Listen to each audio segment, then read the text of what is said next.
Menjawab tantangan wanita abad ke-20 Masehi.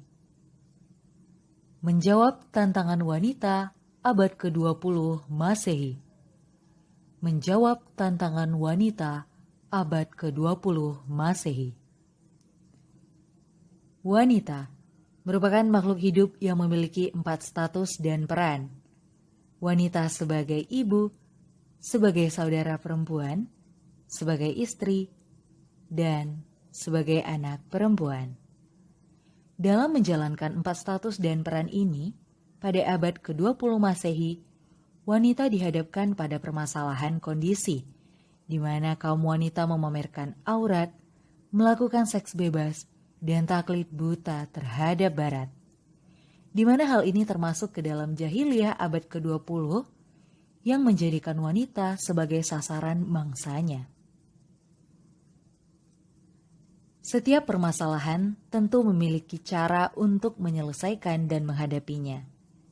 Begitu juga kejahilian wanita abad ke-20. Islam memiliki solusinya. Rasulullah Shallallahu Alaihi Wasallam bersabda, "Wanita adalah saudara kandung laki-laki." Menolong wanita berarti menolong insan muslim dengan kedua belah pihaknya, yaitu yang teraniaya dengan menyadarkan dan membersihkannya, serta yang menganiaya dengan mengembalikannya ke jalan yang benar dan tidak berbuat aniaya lagi. Sebagai pelaksanaan terhadap perintah Nabi Shallallahu Alaihi Wasallam, bantulah saudaramu yang menganiaya atau teraniaya. Para sahabat bertanya, "Wahai Rasulullah, yang ini kami bantu karena teraniaya. Tetapi, bagaimana kami membantunya kalau dia menganiaya?" Rasulullah menjawab, "Kalian tahan tangannya." Dan riwayat lain, "Kamu cegah dia dari berbuat aniaya, itulah pertolongan kepadanya." Dari pernyataan tersebut, disimpulkan bahwa wanita adalah setengah masyarakat. Jika kaum wanita tidak berfungsi, berarti separuh kehidupan manusia tidak berfungsi dengan melahirkan generasi mukmin mujahid cemerlang, atau tidak berfungsi dari partisipasinya dalam membangun masyarakat, baik dalam bidang sosial maupun bidang politik. Maka dari itu, untuk menjawab tantangan wanita abad ke-20 agar wanita dapat berfungsi dengan baik, sehingga separuh dari masyarakat mampu berpartisipasi dalam membangun masyarakat, maka perlu dipelajari apa yang menjadi karakter wanita itu sendiri. Dalam buku Kebebasan Wanita Jilid 1, karangan Profesor Dr. Abdul Halim Abu Suqoh, ialah Allah Subhanahu wa Ta'ala menyebutkan wanita di samping keberadaan laki-laki. Lalu, bagaimana kesamaan laki-laki dan wanita?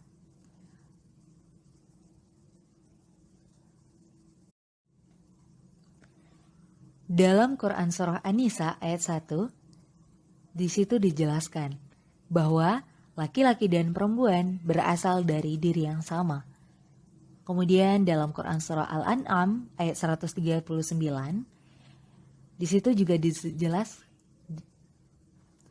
Lalu dalam Quran Surah Al-An'am ayat 139, di situ juga dijelaskan bahwa kesamaan untuk mendapatkan makanan yang halal bagi laki-laki dan perempuan. Kemudian juga kesamaan dalam mendapatkan keadilan dan bebas dari diskriminasi. Kemudian penegasan karakteristik wanita, di mana hal ini telah dijelaskan di dalam Al-Quran, di antaranya Quran Surah Al-Lail ayat 1-4, di situ dijelaskan bahwa laki-laki dan perempuan usahamu berbeda-beda. Kemudian Quran Surah An-Nisa ayat 32, janganlah iri hati, karena siapapun akan mendapatkan apa yang diusahakan. Dan Quran Surah Nuh ayat 28, di mana dijelaskan bahwa hak masuk surga orang beriman, baik laki-laki dan perempuan, juga sama. Dan Quran Surah At-Taubah ayat 67 dan 68, di mana laki-laki dan perempuan munafik yang menyuruh kemungkaran, mencegah kebaikan, akan mendapat balasan yang sama. Kedudukan wanita dalam keluarga, di antaranya yakni sumber ketentraman, menjadi jundi atau makmum suami, mendapatkan keseimbangan hak dan kewajiban, lalu berdandan dan melemah dalam perdebatan adalah pencirinya. Kemudian kesamaan dalam menjadi saksi dan kesaksiannya setengah dari kesaksian laki-laki, menjaga citra dan martabat perempuan. Dahsyatnya fitnah antara laki-laki dan perempuan adalah perempuan dan laki-laki bisa sama-sama saling mendekatkan pada godaan syaitan. Etika bertemu laki-laki. Yang pertama adalah menahan pandangan, kemudian menutup seluruh tubuh. Etika bertemu laki-laki bagi perempuan. Yang pertama menahan pandangan. Kedua, menutup seluruh tubuh kecuali muka dan telapak tangan. Ketiga, tenang dan terhormat dalam gerak-gerik. Dan yang keempat, serius dan sopan dalam berbicara.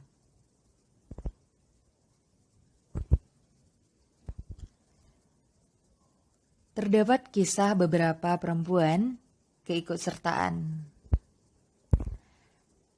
Terdapat kisah di mana keikutsertaan wanita dalam kehidupan sosial yang bertemu laki-laki. Di antaranya, pada zaman Nabi Ibrahim, istri beliau melayani tamu dan suaminya duduk bersama mereka. Kemudian pada zaman Nabi Musa, putri-putri Nabi Shu'aib ikut antri memberi makan ternak. Dan pada zaman Sulaiman, Balkis dalam pengelolaan kenegaraan. Kemudian pada zaman Rasulullah SAW, ada seorang wanita yang mengajukan gugatan.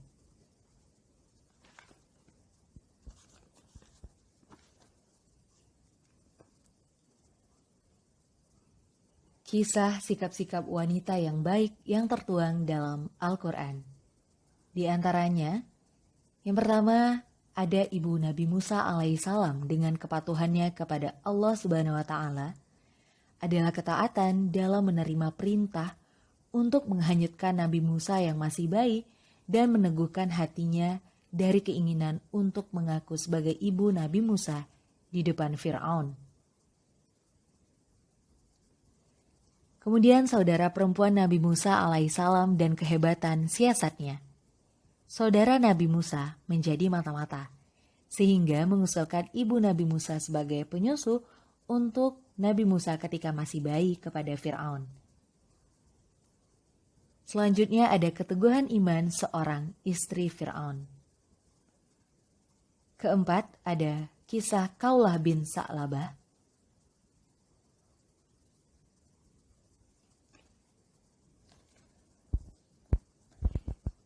Dan terakhir, kisah Khawla binti Sa'labah, perempuan pemberani yang mengajukan gugatan yang langsung dijawab Allah Subhanahu wa Ta'ala.